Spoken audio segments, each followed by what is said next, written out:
भौतिक शास्त्र के अंतर्गत अध्याय 13 का अध्ययन प्रारंभ करना है। अध्याय 13 है, इकाई है 8। इकाई 8 के अंतर्गत 2 अध्याय हैं, अध्याय 13 परमाणु और अध्याय 14 नाभिक। इस वर्ष माध्यमिक शिक्षा मंडल भोपाल के द्वारा जो सिलेबस कम किया गया है उसमें से अध्याय 14 नाभिक को हटा दिया गया है, इसलिए हम लोगों को अध्याय 14 नाभिक को नहीं पढ़ना है। इसी प्रकार से अध्याय 5 चुंबकत्व एवं द्रव्य को भी हटा दिया गया है, तो उसको भी हम लोगों को नहीं पढ़ना है, वार्षिक परीक्षा में उसकी तैयारी नहीं करना है। और किरण प्रकाशिकी और प्रकाशिक यंत्र, इनको भी इन अध्यायों को भी हटा दिया गया है। किरण प्रकाशिकी अध्याय 9 में पढ़ी है और प्रकाशिक यंत्र अध्याय 10 में पढ़ा है, तो इन दोनों को भी क्या कर दिया गया है, हटा दिया गया है। तो इतना आपको इस वर्ष कम पढ़ना है ना। सिलेबस से नहीं हटाया गया, लेकिन इस साल इनको कम किया गया है कोविड-19 के कारण। ठीक है, तो अब अध्याय 13 प्रारंभ करते हैं पढ़ना। पहला जो प्रश्न है वो है, थॉमसन का परमाणु मॉडल समझाइए तथा इसके दोष लिखिए।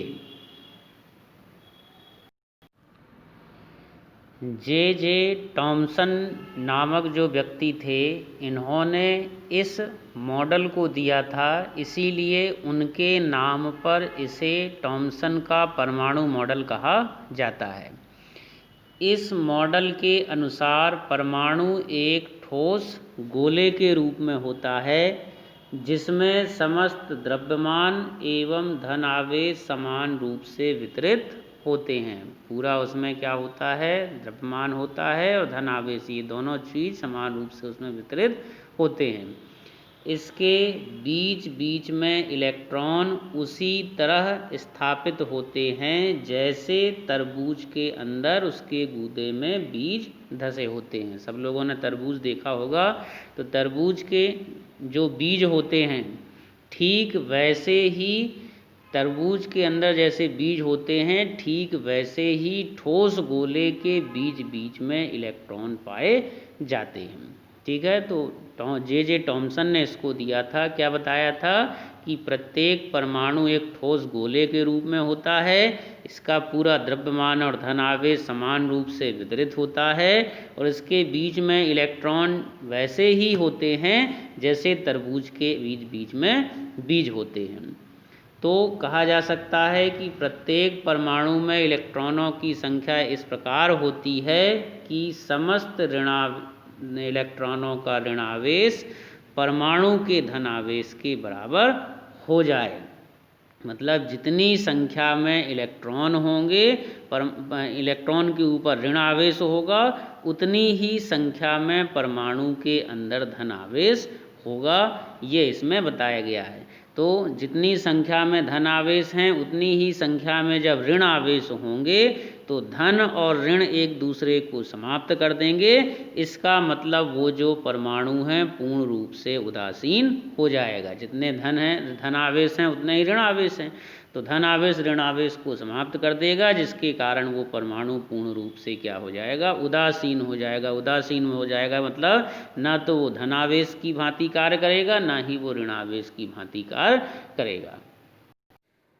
यहाँ चित्र में देख सकते हैं, देखो चित्र में ये जो गोला बना हुआ है, ये गोला क्या है, एक परमाणु है और परमाणु के अंदर क्या है, ये जहाँ पर ये ऋण जैसे ये निशान बने हुए हैं, ये इलेक्ट्रॉन हैं। तो ये बीच में ठीक वैसे ही हैं जैसे तरबूज के अंदर बीज होते हैं। तरबूज के अंदर जैसे बीज होते हैं वैसे ही इनमें ये इलेक्ट्रॉन हैं। तो ये एक परमाणु के मॉडल को इस चित्र में प्रदर्शित किया गया है। अब दूसरे नंबर में इसमें दोष क्या क्या हैं वो बताने हैं। तो दोष क्या है, पहला दोष है कि इस मॉडल के द्वारा हाइड्रोजन परमाणु के स्पेक्ट्रम में स्पेक्ट्रमी रेखाओं की श्रेणी की उत्पत्ति कैसे होती है, इसकी व्याख्या नहीं की जा सकती। क्योंकि जो हाइड्रोजन का परमाणु है वो एक परमाणु होता है तो एक परमाणु होने के कारण इसके स्पेक्ट्रम में स्पेक्ट्रमी रेखाएं कैसे बनती हैं, कैसे उत्पन्न होती हैं, इसकी व्याख्या इस मॉडल के द्वारा नहीं की जा सकती। दूसरा जो है वो है रदरफोर्ड के अल्फा कणों के प्रकीर्णन के प्रयोग में अल्फा कणों के अधिक कोणों से प्रकीर्णन की व्याख्या इस परमाणु मॉडल के द्वारा नहीं की जा सकती। अल्फा कण प्रकीर्णन का प्रयोग आगे पढ़ेंगे तो उस प्रयोग में क्या होता है, अल्फा कण अधिक कोणों से क्यों प्रकीर्णित हो रहे हैं। अधिक कोण से, अधिक कोण का मतलब 90 अंश से अधिक कोण, तो अधिक कोण से क्यों वो प्रकीर्णित हो रहे हैं, इस बात की व्याख्या इस मॉडल के द्वारा नहीं की जा सकती। तो ये दो कमियां इस मॉडल में निकली। पहली कमी क्या थी, पहली कमी थी कि हाइड्रोजन परमाणु में स्पेक्ट्रमी रेखाएं कैसे बनती हैं, ये नहीं बता पाया ये। और दूसरी कमी थी कि अल्फा कण प्रकीर्णन का जो प्रयोग है उसमें अल्फा कण अधिक कोण से कैसे प्रकीर्णित होते हैं, इसकी व्याख्या इसके द्वारा नहीं की जा सकी। दूसरा जो प्रश्न हम लोगों को पढ़ना है वो है रदरफोर्ड के अल्फा कण प्रकीर्णन प्रयोग का वर्णन निम्न शीर्षकों के अंतर्गत कीजिए। नंबर 1 है प्रायोगिक व्यवस्था का चित्र, नंबर 2 प्रेक्षण और नंबर 3 निष्कर्ष। दूसरे प्रकार से भी इसको पूछ सकते हैं। दूसरे प्रकार से कैसे पूछ सकते हैं, गाइगर मॉडर्सन प्रयोग का वर्णन निम्न शीर्षकों के अंतर्गत कीजिए। नंबर 1 चित्र, नंबर 2 प्रयोग, नंबर 3 प्रेक्षण और नंबर 4 निष्कर्ष।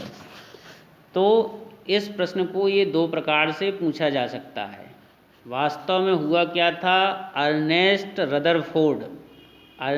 रदरफोर्ड नामक जो वैज्ञानिक थे, इनके निर्देशन में इनके दो सहयोगी गाइगर और मॉडर्सन, इन दोनों ने ये प्रयोग किया था। इसीलिए इसको रदरफोर्ड का अल्फा कण प्रकीर्णन प्रयोग भी कहा जाता है और गाइगर मॉडर्सन प्रयोग भी कहा जाता है। रदरफोर्ड के दोनों ही क्या थे, सहयोगी थे, गाइगर और मॉडर्सन। तो रदरफोर्ड के निर्देशन में इन दोनों ने ही ये प्रयोग किया था, इसलिए गाइगर मॉडर्सन प्रयोग भी कहते हैं और रदरफोर्ड का अल्फा कण प्रकीर्णन प्रयोग भी इसको कहा जाता है। पहले बिंदु के अंतर्गत हम लोगों को चित्र देखना है। तो चित्र यहाँ पर सामने बना हुआ दिखाई दे रहा होगा आप सभी को। दूसरे नंबर के बिंदु में प्रयोग कैसे करते हैं ये पढ़ना है। तो प्रयोग के लिए क्या है, देखो यहाँ पर बिस्मथ को, ये जहाँ पर ए लिखा है, ए क्या है, एक शीशे का बॉक्स है। इस बॉक्स में बिस्मथ को रखा जाता है। ये जो शीशे का बॉक्स दिख रहा है जहाँ पर मैंने तीर का निशान लगाया है, ये इसका नाम है। इस बॉक्स के अंदर बिस्मथ को रखते हैं। बिस्मथ क्या है, रेडियो एक्टिव पदार्थ है, तो उस पदार्थ को इसके अंदर रखते हैं। इस बॉक्स में जहाँ पर ये ओ लिखा हुआ है, ओ क्या है, इस बॉक्स में एक छिद्र बना होता है। तो इस छिद्र से अल्फा कण तीव्र वेग से निकलते हैं। चूँकि रेडियो एक्टिव पदार्थ है बिस्मथ, तो उसमें से अल्फा कण क्या होते हैं, तीव्र वेग से बाहर निकलते हैं। और ये D1 D2 लेड की जो बनी हुई हैं, इन D1 D2 से गुजरते हुए ये यहाँ पर एक सोने की पन्नी, पतली पत्ती रखी रहती है, स्वर्ण पत्र बोलते हैं इसको। सोने की एक पतली प्लेट रखी रहती है जिसको जी दिया गया, जी फॉर गोल्ड। तो इस सोने की पतली पन्नी से या कह सकते हैं पत्र से ये इस प्रकार से ये अल्फा कण क्या होते हैं, टकराते हैं। और टकराने के बाद विभिन्न दिशाओं में प्रकीर्णित हो जाते हैं। यहाँ चित्र में देख सकते हैं, देखो ये इस प्रकार से कुछ प्रकीर्णित होके इस तरफ चले गए, कुछ प्रकीर्णित होके ये अधिक कोण से प्रकीर्णित हुए तो ये इस तरफ आ गए। 90 अंश के अधिक कोण से जब ये प्रकीर्णित हुए तो ये इस प्रकार से आ गए। तो विभिन्न दिशाओं में क्या हो जाता है, विभिन्न दिशाओं में ये अल्फा कण क्या हो जाते हैं, प्रकीर्णित हो जाते हैं। ठीक है, एक बार ध्यान से फिर से सुनना है। जहाँ पर ये ए लिखा है ये क्या है, शीशे का एक बॉक्स है, इसमें रेडियो एक्टिव पदार्थ बिस्मथ को रखा जाता है। उस पदार्थ से तीव्रगामी अल्फा कण निकलते हैं और वो छिद्र ओ से होकर D1 और D2 जो लेड की रखी हुई हैं इनसे गुजरते हुए कहाँ पहुँचता है, ये जहाँ पे जी लिखा है, जी मतलब स्वर्ण पत्र के ऊपर, सोने की पत्र के ऊपर ये टकराते हैं। टकराने के बाद इनका प्रकीर्णन हो जाता है। कुछ प्रकीर्णित तो होके ये इस दिशा में चले जाते हैं जहाँ पर मैंने अभी तीर का निशान लगाया है, और कुछ अधिक कोण से क्या हो जाते हैं, प्रकीर्णित हो जाते हैं। तो कहने का मतलब है विभिन्न दिशाओं में ये प्रकीर्णित हो जाते हैं। अब ये जो प्रकीर्णित होते हैं इनको एक संसूचक यहाँ पर लगा रहता है, संसूचक डी लगा रहता है। इस संसूचक डी की सहायता से इनको देखा जा सकता है। ये जो संसूचक होता है, संसूचक में एक सूक्ष्मदर्शी एम लगी होती है, ये जहाँ पर ये एम लिखा है ये सूक्ष्मदर्शी होती है, और इसमें जिंक सल्फाइड का एक पर्दा लगा होता है। इस प्रकार से ये जिंक सल्फाइड का एक पर्दा एस लगा होता है। जब ये जिंक सल्फाइड के पर्दे एस से अल्फा कण टकराते हैं तो उसमें चमक उत्पन्न होती है। उस चमक को इस सूक्ष्मदर्शी की सहायता से देखा जा सकता है, और कितने अल्फा कण हैं उनकी संख्या को भी गिना जा सकता है।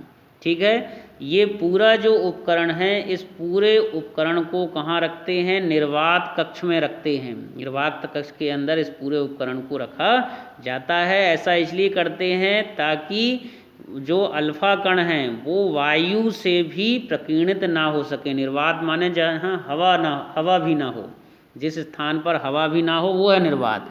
तो निर्वात कक्ष में इसीलिए रखते हैं कि ये निर्वात कक्ष में रहेंगे तो वहाँ हवा भी नहीं होगी, मतलब ये हवा से भी प्रकीर्णित ना हो, इसलिए इनको निर्वात कक्ष में रखा जाता है। तो ये इस प्रकार से पूरा प्रयोग ये किया जाता है।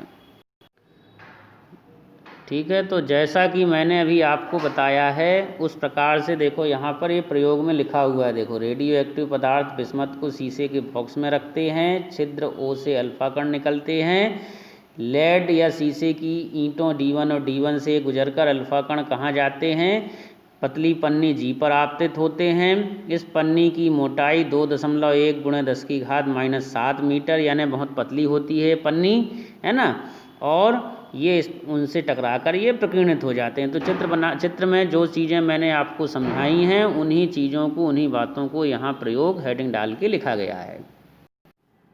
फिर इसके बाद क्या होता है, ये अल्फा कण घूर्णी संसूचक की सहायता से इनको देख सकते हैं। संसूचक में जिंक सल्फाइड की परत लगा एक पर्दा एस होता है, सूक्ष्मदर्शी एम होता है।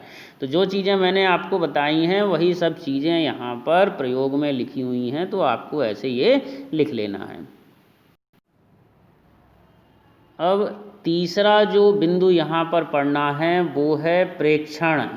रदरफोर्ड ने क्या प्रेक्षण लिया, तो इनके रदरफोर्ड का पहला जो प्रेक्षण है वो ये है कि अधिकांश अल्फा कण पन्नी को पार करके सीधे निकल जाते हैं। जब ये प्रयोग कर रहे थे तो प्रयोग करते समय इन्होंने ये देखा कि अधिकांश जो अल्फा कण हैं वो सोने की पतली पन्नी को पार करके निकल गए, ये देखा उन्होंने।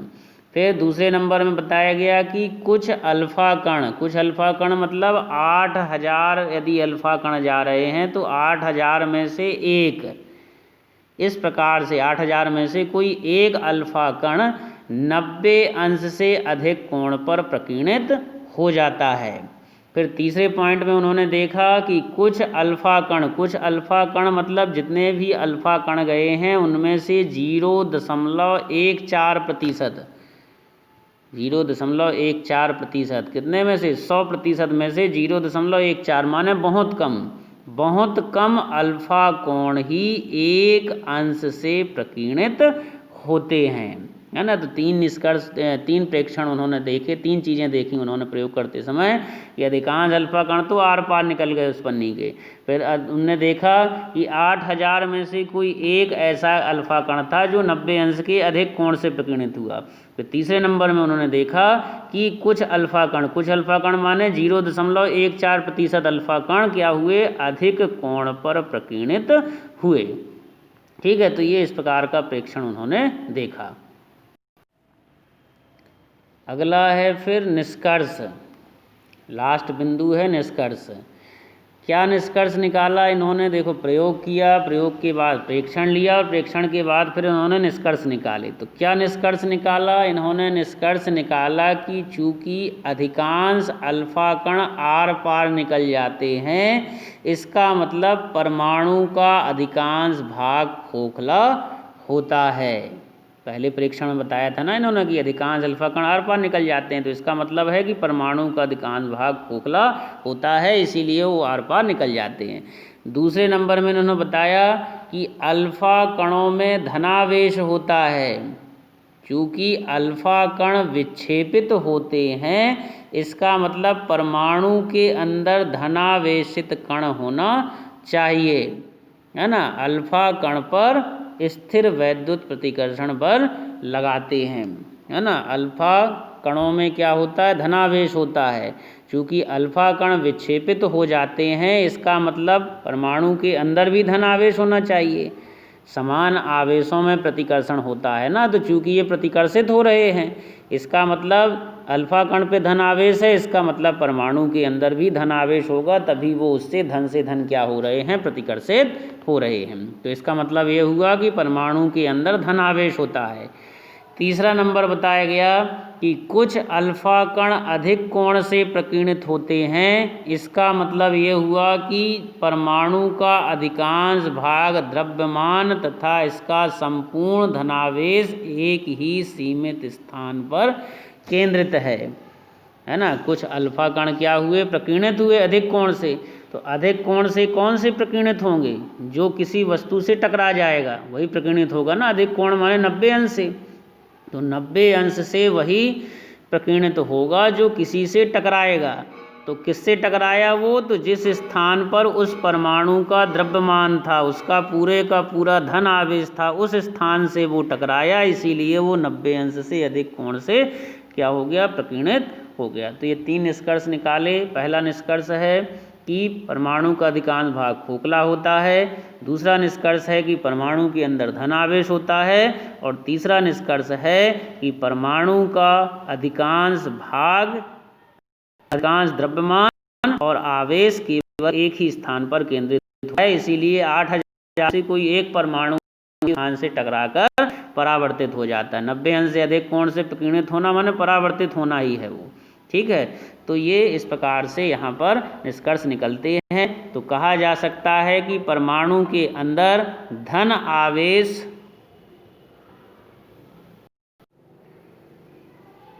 युक्त केंद्रीय भाग को ही नाभिक कहा जाता है। नाभिक की यदि परिभाषा पूछी जाए तो लिख सकते हो कि परमाणु के अंदर धन आवेश युक्त जो केंद्रीय भाग होता है उसे नाभिक कहते हैं। तो ये इस प्रकार से ये है रदरफोर्ड का अल्फा कण प्रकीर्णन का प्रयोग।